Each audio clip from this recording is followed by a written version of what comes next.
Grupo de Trabajo de Cambio Climático y Justicia, SECASEM, Semilla Ecosocial, Fundación Solón, Fundación Jubileo e ICEAT presenta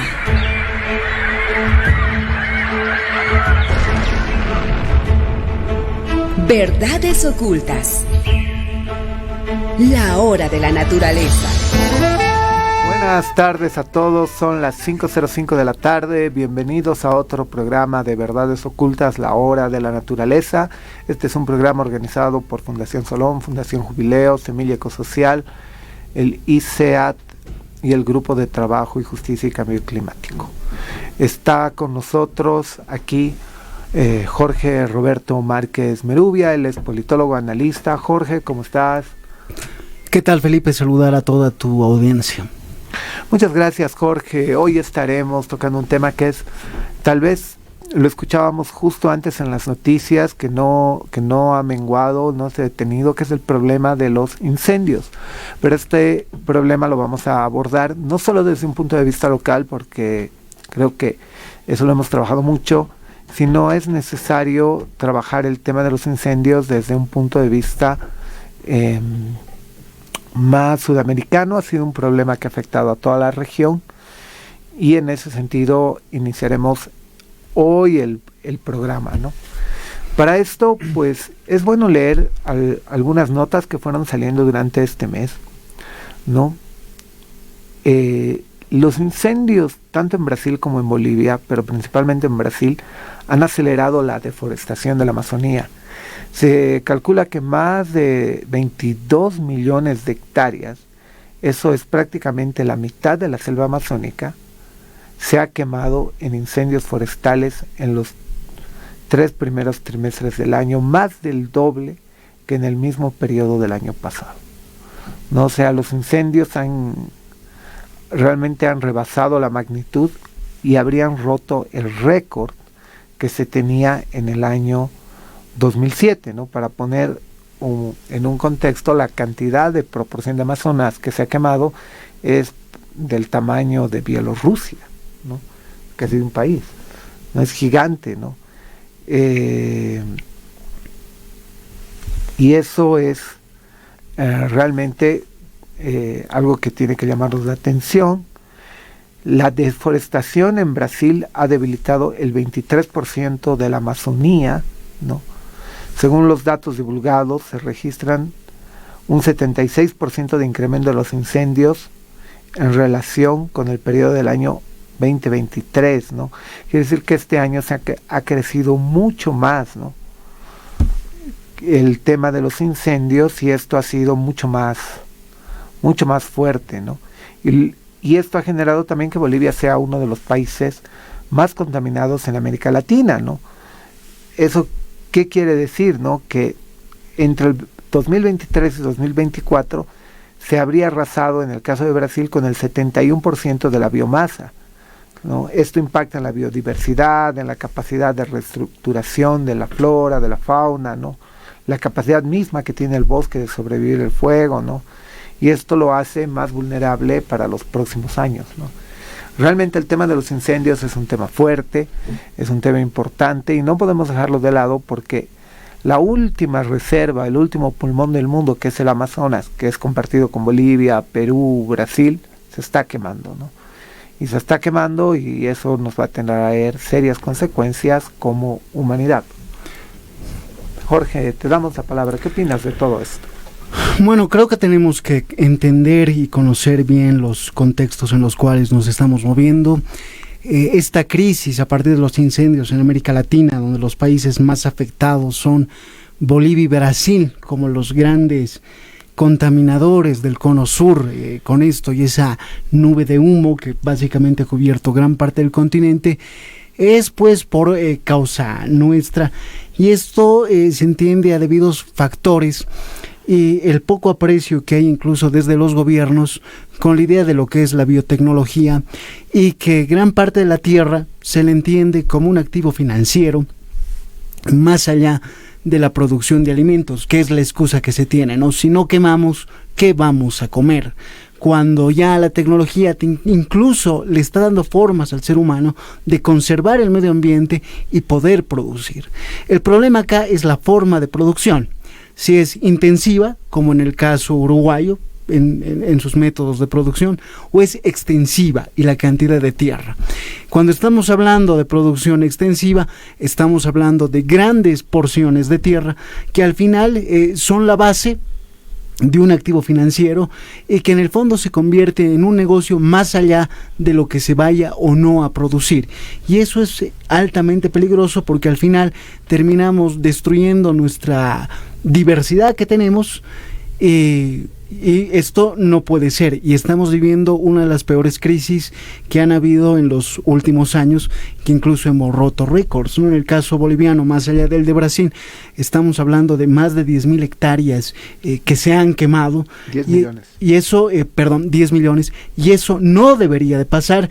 Hemos visto las consecuencias que ha tenido Santa Cruz, Cobija y demás, que son muy peligrosas y que incluso lo hemos sentido en La Paz. El chaqueo, independientemente de que sea una práctica casi común, puede ser cambiada y derivada por otras formas de sacar las malas hierbas al momento de que se quiera sembrar y demás. Pero eso es algo que se tiene que ver, uno, con estudios, con acceso a financiamiento, para que incluso la gente que esté involucrada cambie de método y por lo menos resguardemos algo de lo que tenemos de nuestro medio ambiente, porque si no, con tal de hacer unos pesos, nos estamos matando a muy corto plazo. Sí, efectivamente tú has dado en un tema que es fundamental, creo que es hablar de un poco del tráfico de tierras, ¿no? Exactamente. Porque cuando uno ve el tema de los incendios forestales, no simplemente es un piromaníaco que va a quemar el bosque porque está loquito, sino detrás de esto hay un tráfico de tierras. Obviamente hay personas, no sé si llamarlas interculturales o migrantes o etcétera, pero son gente que obviamente está ahí pagada o impulsada por el hecho de poder vender una tierra que hoy es tierra fiscal y que después de los incendios puede acabar siendo tierra cultivable, ¿no? Y eso, si es que llega a ser tierra cultivable, posiblemente solamente sea un activo el cual se pueda vender y se vuelva a vender y se venga a revender, y que incluso se lo puede utilizar para sacar un crédito bancario. En el fondo no sabemos si gran parte de estas tierras que se convierten en activos financieros llegan realmente a ser producidas. No lo sabemos porque está claro que las personas que o sea, los avasalladores de las tierras, o sea, los que van a quemar las tierras, nunca acaban produciendo esas tierras porque Exactamente. no tienen la capacidad productiva para hacerlo, ¿no? Incluso me comentaban alguna vez en San José de chiquitos, ¿no? Que esa gente al final le salía porque no tenía condiciones para vivir en el monte, ¿no? No sabía cómo vivir en el monte y al final acababa manejando la tierra, pero esa tierra después se transacciona, ¿no? Exactamente. Ese es el problema, ¿no? Que la tierra, una vez que es quemada, se transacciona. Y lo mismo pasa en Brasil, lo mismo está pasando en Perú, en menos medida en la Argentina, porque donde se está produciendo la mayor quema es en los bosques, es decir, en tierras fiscales no cultivables que eran reservas, como el bosque chiquitano, ¿no? Los bosques en Beni, tanto en Pando, ¿no? Los registros más o menos nos marcan 6.6 millones de hectáreas solo de bosque, ¿no? Entre las 10 millones de hectáreas totales. Más o menos si calculamos cuánto sería en eso, en extensión, o sea, para que la gente, digamos, que nos está escuchando tenga algo en el imaginario, casi 6 millones de hectáreas es más grande que el departamento de Cochabamba. Sí. Y casi del tamaño de la extensión del departamento de Pando. Es decir, realmente es una locura la cantidad de bosque que se ha perdido, pero también al mismo tiempo la cantidad de fuegos y focos de calor, ¿no? Y esto uno lo ve, ¿no? En el tema, ¿qué pasa con la tierra después? Como tú dices, puede ser un activo para sacar créditos.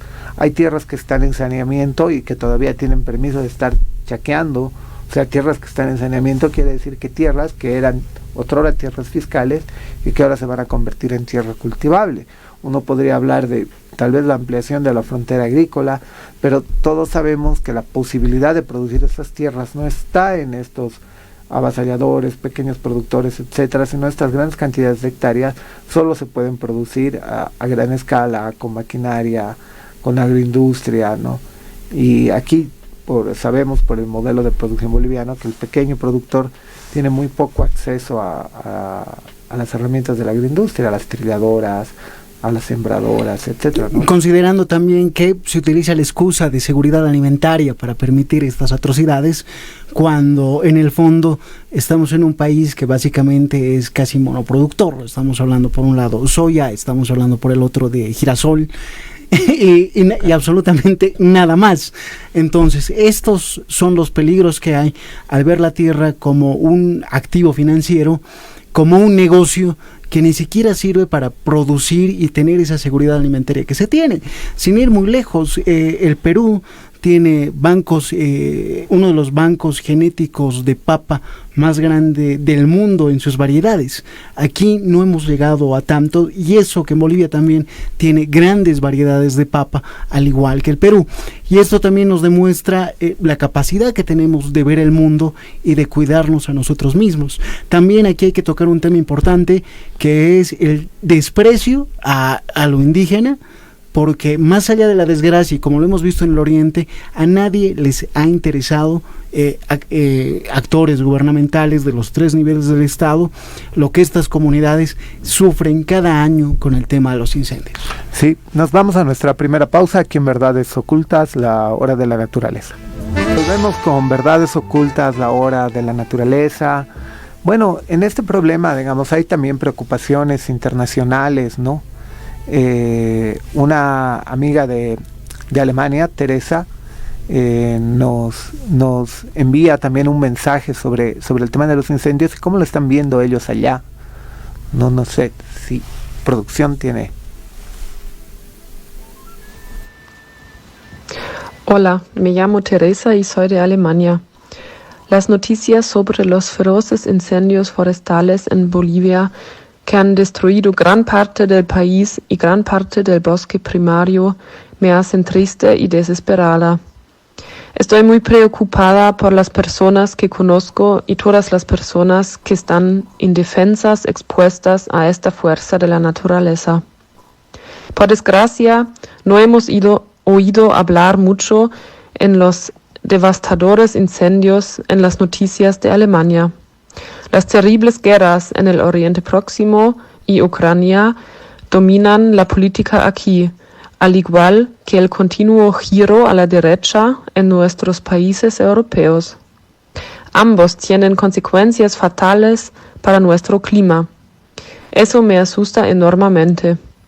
Soy consciente de que Europa es la principal responsable de la crisis climática que estamos viviendo, pero las consecuencias las están sufriendo personas en otras partes del mundo, por ejemplo en Bolivia.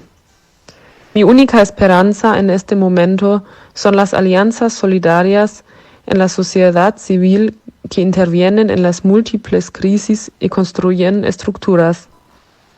También a escala internacional. No creo que aún podamos esperar que se tomen medidas serias a nivel de partidos políticos. Gracias. Y sí, hay un tema fundamental, ¿no? Cuando uno se pone a pensar esto y podemos discutirlo. ¿Tú sabías que hemos llegado a ser el tercer país más contaminado del mundo, detrás de China y de India, por el tema de los incendios las semanas anteriores? Es una barbaridad a la cual hemos llegado, más de 10 millones de hectáreas que se han quemado en el país, un gobierno que ha esperado alrededor de 2 meses y medio para ponerse a actuar y declarar de que estamos en emergencia.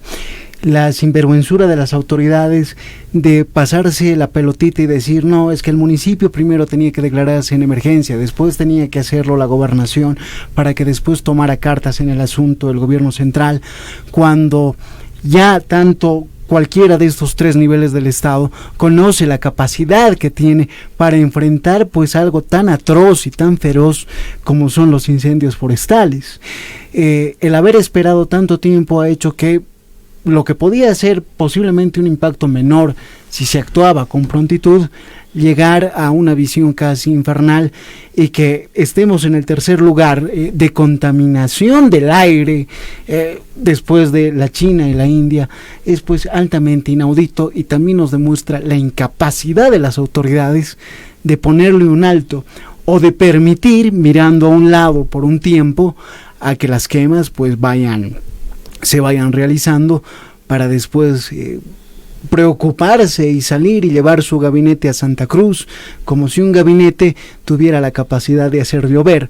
Estas cosas realmente son deprimentes y nos muestra también la incapacidad que tiene el Estado. Es un elefante que apenas puede levantar un pie cuando la emergencia estaba ya 2 meses antes. O sea, el problema es que también hay una complicidad gubernamental de autoridades locales, y eso es en todo Sudamérica, no obviamente es en Bolivia, porque Bolivia podría ser un caso aislado, pero esto pasa en todo Sudamérica por el tráfico de tierras, ¿no? Y eso es una complicidad de las autoridades locales. Primero, porque tienes leyes que permiten las quemas y los incendios. Segundo, porque no restringes la comercialización de la tierra. O sea, es un elemento fundamental que tierras que han sido quemadas, son tierras fiscales, deben permanecer como tierras fiscales, no pueden entrar a procesos de saneamiento, a procesos de regularización, no puede existir. O sea, tenemos una palabra muy mal utilizada en Bolivia, pero así pésimamente utilizada, que es regularizar, ¿no ve? Hacemos la construcción a las patadas y vamos a la alcaldía a regularizar. Exacto. Agarramos, quemamos el bosque, nos metemos y empezamos a construir un haciendito, un chaquito, lo que sea. Claro, sabemos que es ilegal, pero vamos a regularizar, ¿no ve? Al final todo lo vamos a regularizar, todo lo vamos a sanear, y si no lo sanean, vamos a meter presión para que no lo saneen. Y ese tipo de lógica no funciona, y hay cierta complicidad ahí, porque es parte también del problema, ¿no? O sea, está claro que seguramente en todos los países y en todos los tipos de gobiernos, porque en Brasil ha pasado Lula, ha pasado Bolsonaro y el bosque se sigue ardiendo, en todos ellos ha habido esta idea de ¿cómo se llama? Gobiernos metidos o autoridades gubernamentales metidas junto con el tema de incendios, ¿no? Lo mismo que pasa aquí, ¿no? Claro, y esto también es parte de la famosa mentalidad virreinal o colonial, donde podemos tener una muy hermosa constitución, una muy linda ley, pero que llegado el momento de la realidad no se cumple o las autoridades miran para un lado. Un ejemplo chiquitito, la Isabel II, después de que se descubre América, dice que en América no puede existir la esclavitud y que los indígenas son súbditos. En el papel queda muy bien. En la realidad esto no pasa.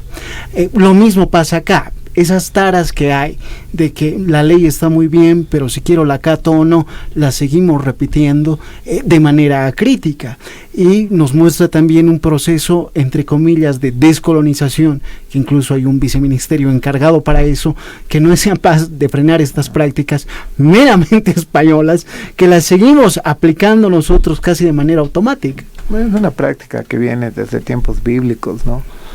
Siempre se decía que Dios dejó una piedra en Sión, que es la piedra del tropiezo, ¿no?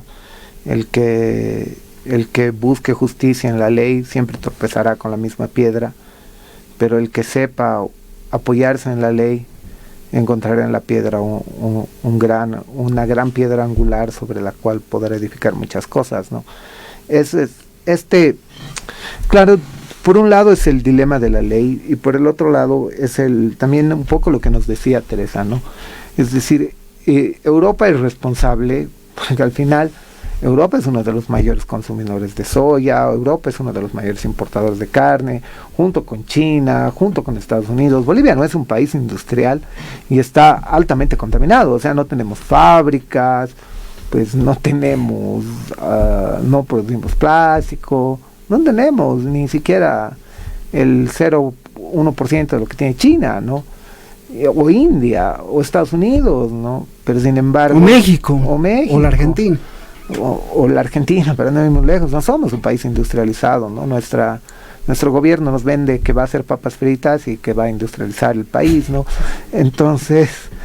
Obviamente no, es verdad, no, pero lo están haciendo, no es un invento, está en las noticias.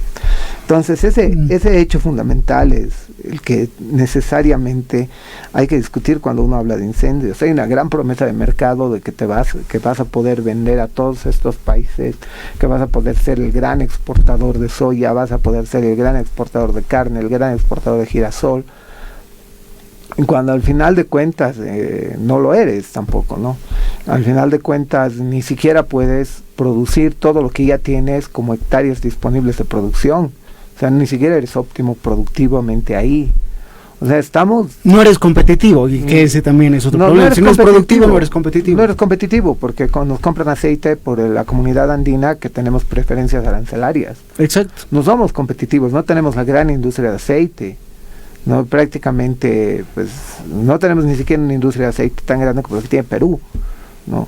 No voy a hablar de Argentina, que es una industria de aceites gigante, ¿no? O sea, somos un pequeño espacio, pero aún así, digamos, seguimos en esta lógica de ampliar la frontera agrícola, más tierras, y como tú decías, al final la soberanía alimentaria, y eso lo vamos a discutir a más detalle en el siguiente bloque, pero al final la soberanía alimentaria es un cuentito. Es un lindo discurso. Es un lindo discurso porque no somos soberanos alimentariamente, ¿no? Uno puede ver que estamos importando palta, estamos importando papa, cebolla. Estamos importando cebolla, importamos ajo, importamos un montón de elementos de primera necesidad, ¿no? Si bien producimos carne, producimos pollo, producimos huevo, pero no estamos llegando a cubrir las demandas completas que tiene la población en cuanto a soberanía alimentaria, ¿no? No tenemos un trabajo productivo para reactivar el altiplano, por ejemplo, que es importante para soberanía alimentaria, para diversificar la producción, para trabajar en producción orgánica. No tenemos eso. La idea de traer transgénicos es para aumentar el volumen productivo y poder de alguna manera cooptar todas estas nuevas tierras que se están volviendo tierras de cultivo. Nos vamos a nuestra siguiente pausa aquí en Verdades Ocultas, la hora de la naturaleza.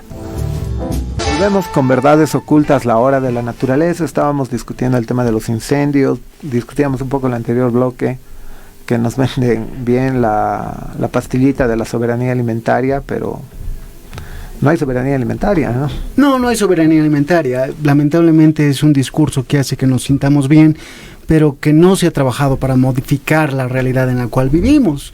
Más allá del monocultivo extensivo, como el tema de la soya, posiblemente el girasol, con suerte el maíz, no tenemos la capacidad, por ejemplo, de poder alimentar al ganado como tal. El maíz que a veces necesitamos para tanto los pollos, el ganado porcino y vacuno, a veces el país no lo tiene y lo tiene que importar de la Argentina, que dígase es maíz genéticamente modificado. Entonces siempre estamos incluso en ese déficit. La soberanía alimentaria es un discurso que suena bien, que posiblemente gana votos o hace que nos sintamos importantes, pero que no se aplica en la realidad. No, y fíjate, como por ejemplo, me has hecho recuerdo como el programa, el PL 480 que lo trajo USAID, destruyó toda la industria harinera en Bolivia, ¿no? En la década de los 70, ¿no? Y nos quedamos prácticamente sin producción de harina. Hoy somos dependientes de la importación de harina de Argentina, nuestra producción de harina es muy marginal, ¿no? Y eso prácticamente nos condiciona mucho, ¿no? Y aparte de que olvidamos una cosa, ¿no? La agricultura como tal, si la podemos observar como un negocio, estamos hablando de uno de los negocios que tienen más riesgos, porque una lluvia o algún granizo y demás puede hacer perder toda una cosecha, y ahí los que pierden son los productores, son la gente que ha invertido y demás y que no lo va a poder recuperar. La biotecnología sí tiene cosas importantes para ver el tema de sequías y demás, dar cierto tipo de fortalezas y estar bien informados sobre lo que tienes dentro de lo que es la ciencia para poderla aplicar. O sea, Bolivia está en el medio del corazón de Sudamérica, cuando el resto de países se han abierto a la biotecnología, han comenzado con transgénicos y seguramente ya están con otro tipo de cultivo también, como es el CRISPR o el Casper, si no me equivoco. Entonces hay que ir más allá.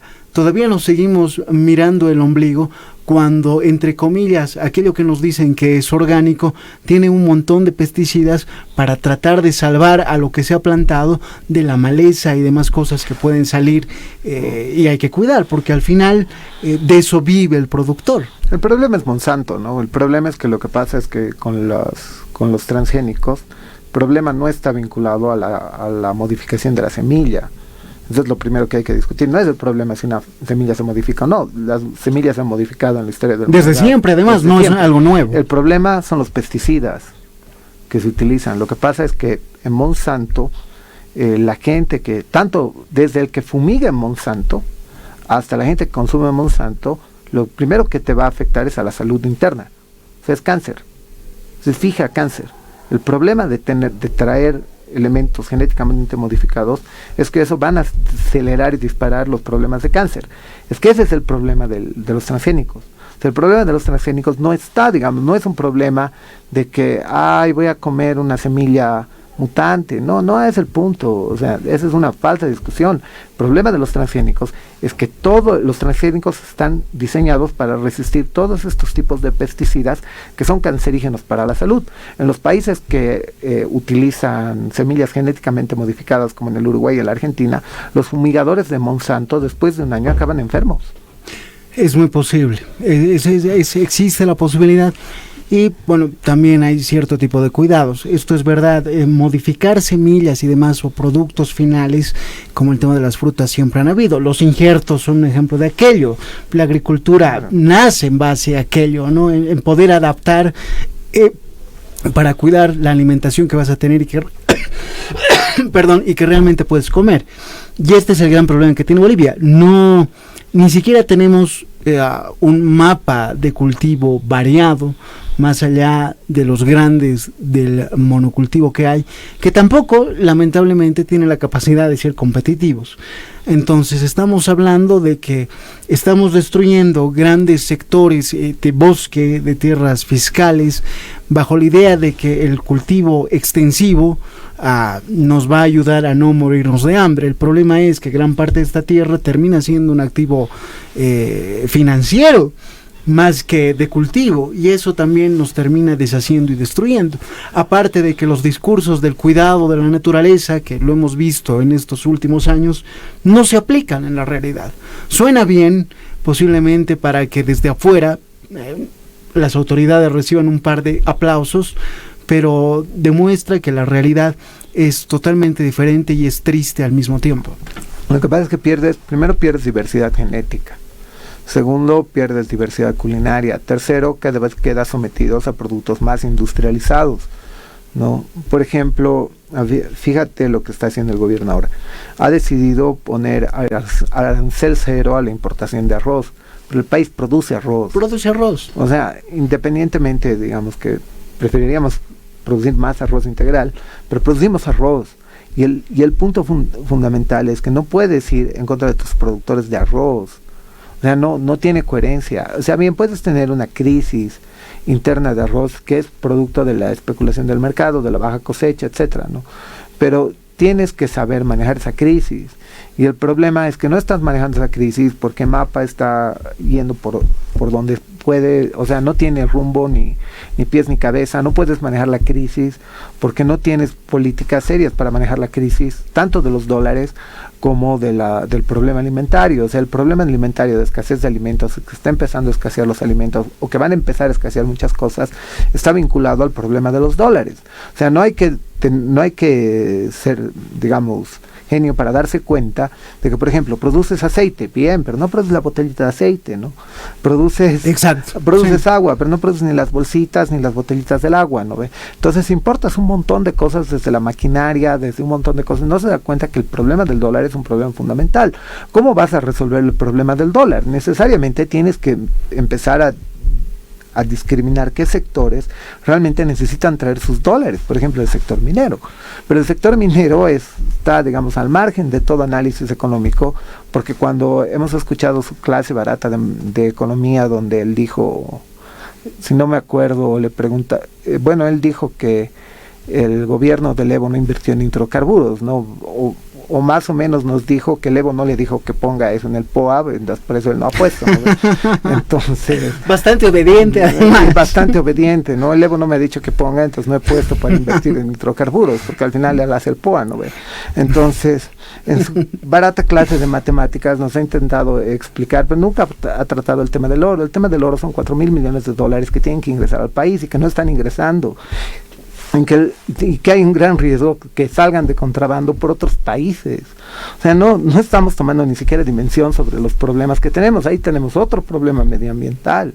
Y ese es el punto fundamental, es que lo que pasa es que todas estas personas tienen un patrón ahí al que sirven, que se llama el dinero. O sea, quieren plata, plata, plata, plata, plata. Y tienen un supuesto, que cuando todo esto estalle, todos ellos van a estar muertos y a las generaciones posteriores nos vamos a tener que agarrar el problema y decir, ¿y ahora cómo vamos a salir de esta? Si quieres verlo así, digamos, son los jóvenes que van a tener que venir a salvar el problema que están dejando las generaciones actuales. Y eso nosotros no podemos agarrar y seguir permitiendo lo mismo, porque no va a haber bosque. ¿Qué vamos a hacer? No podemos agarrar y decir, es que Europa quemó sus bosques, yo también quemaré los míos, ¿no ve? Eso no tiene ni pies ni cabeza, o sea, no tiene relación. No puedes agarrar y decir, ahora los ríos tienen oro, entonces explotaremos el oro de los ríos. Por lo menos que el Estado debe agarrar ese dinero, ¿no? Y ahora con la crisis de dólar, la crisis de los dólares, vinculado a la crisis de los hidrocarburos, vinculado a las crisis de los alimentos, lo único que te está mostrando con el tema de los incendios es que lo que tienes es ausencia de gobierno. Entonces el gobierno está preocupado en sus problemas internos. No solamente ausencia de gobierno, ¿no? Sino que también muestra que el gobierno no tiene la capacidad de ejercer soberanía real en todo el territorio. Y esto es peor, ¿no? Hemos visto ejemplos, se queman grandes extensiones y si no fuera por los bomberos voluntarios y la misma gente de las comunidades, podríamos haber llegado a peores escenarios. El gobierno termina reaccionando muy tarde, es un elefante que le cuesta mover un pie y trata de solucionar las cosas cuando ya todo está perdido. ¿Y qué les interesa? La propaganda que pueden sacar a partir de aquello. Esto muestra un desprecio total contra toda la gente que vive en los lugares más afectados y con el resto de los ciudadanos, con el resto de la población. Es una sinvergüenzura total. Es una sinvergüenzura total. Has tocado aquí un tema importante que tiene que ver con la soberanía alimentaria, el perder ciertas variedades genéticas. Bolivia no tiene un banco de genética, de semillas para proteger lo que solamente hay en Bolivia. El Perú sí. Entonces estamos así a la vista de Dios y que la naturaleza y que pase lo que tenga que pasar, teniendo, qué sé yo, un taxista y un vino por ahí. O sea, estamos en esa deriva donde el azar es el que termina dando los dictámenes de lo que pase en nuestro país, como si los gobernantes fueran ese anexo y ese apéndice que tenemos que aguantar, que son parte de esta novela que vivimos y que llamamos realidad. Sí, efectivamente, ¿no? Bueno, nos vamos a nuestra última pausa, aquí en Verdades Ocultas, la hora de la naturaleza. Volvemos a Verdades Ocultas, estamos en nuestro último bloque, en la reflexión final. Ya hemos discutido un poco este problema que nos afecta a todos, que nos sigue afectando y parece que no se va a resolver rápidamente, que es el problema de los incendios, ¿no? Si bien ha tenido un auge mediático, los auges van y vienen, como decíamos en el anterior bloque, a veces las prioridades pues internas de poder se superponen a los temas importantes, ¿no?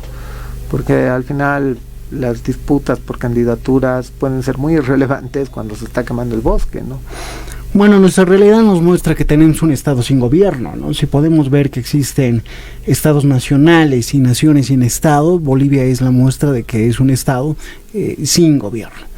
Y supongo que este debe ser el sueño más anarcocapitalista habido y por haber, incluso de la anarquía de Bakunin.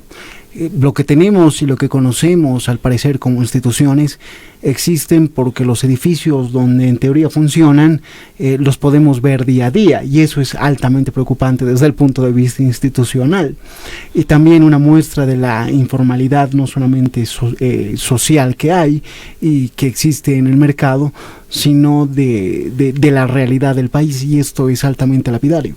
No te das cuenta que el Estado es muy limitado, se limita a ciudades capitales y ciudades intermedias, ¿no? Si tú te vas, digamos, a las áreas rurales, sales de la tranca de Urujara, ya nadie tiene placas, ¿no? Exacto. O sea, no tienen placas, los autos no tienen placas, o sea, pasa la tranca de Urujara, no tienen placas, de ahí de ahí sumale, pero no, el área rural prácticamente no, los autos no tienen placas, impuestos solo funcionan en las ciudades capitales, contadas, ni siquiera en las 9. ¿No? Y algunas ciudades intermedias, después de impuestos no existe. A ver, anda que te den factura en el área rural, eso no vas a conseguir nunca.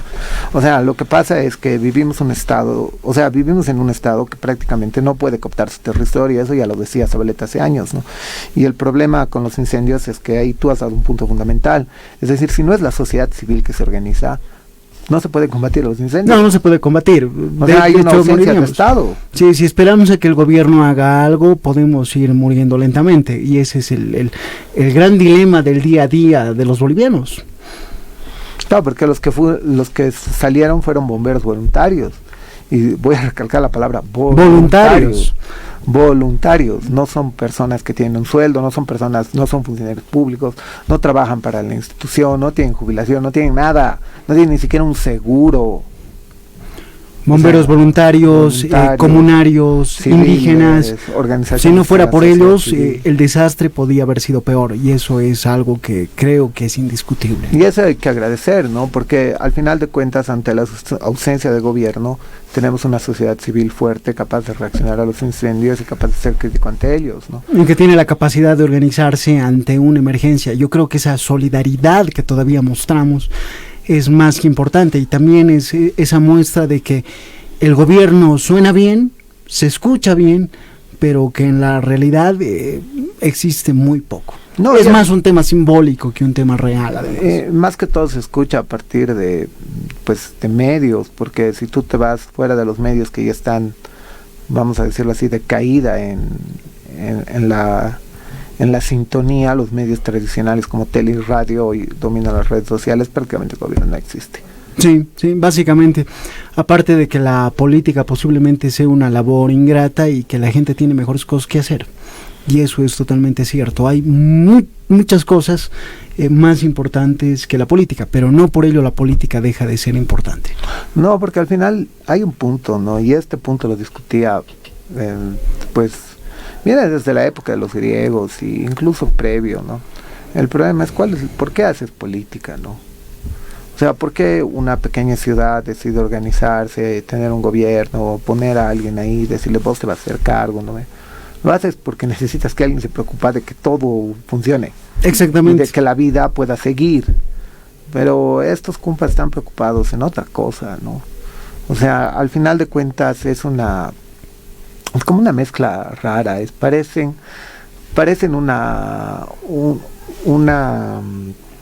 no les interesamos en el fondo, ¿no? Parece que es un tema más de ego, estar ahí sentado con la banda. Una fábula mitológica, es decir, un poco como la leyenda del Taparacu, ¿no?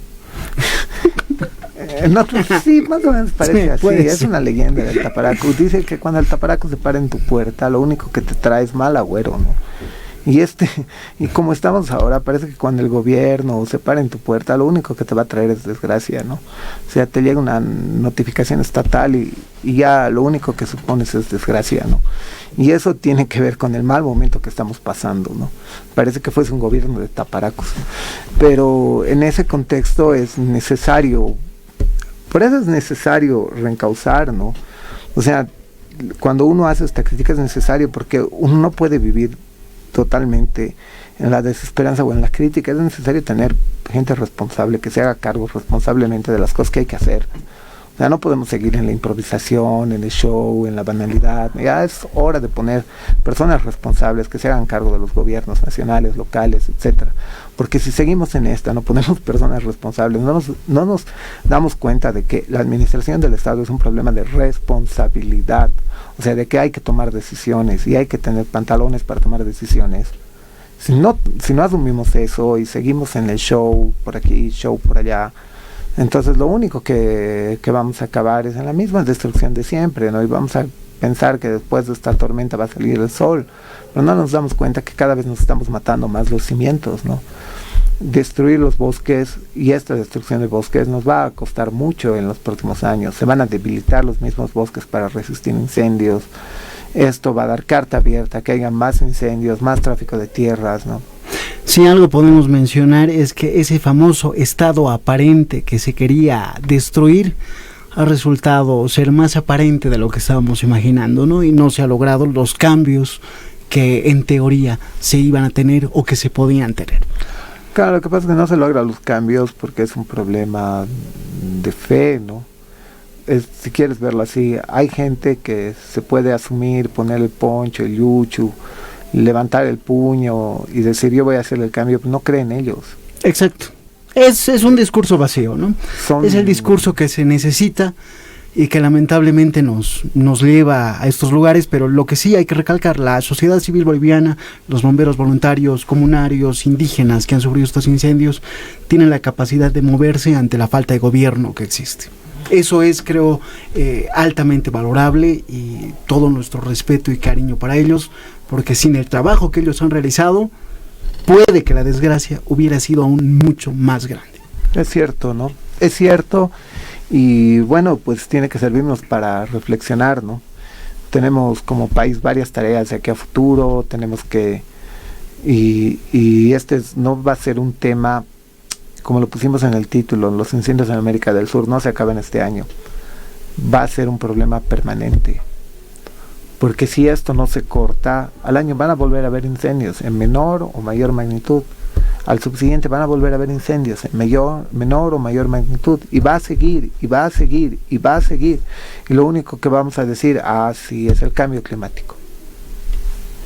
No podemos obviar nuestra responsabilidad como pueblos sudamericanos en esto. No podemos obviarlo.